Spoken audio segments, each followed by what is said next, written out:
इंदापूर तालुक्यातील भिगवण अपहरण प्रकरणात आज एक मोठी घडामोड समोर आली आहे।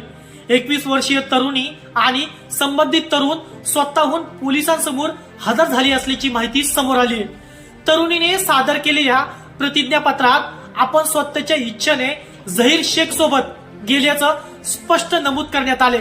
मागील 1 वर्षापासून आमचे परस्पर संमतीने प्रेम संबंध असल्याचा देखील खुलासा या प्रतिज्ञापत्रात करण्यात आलाय।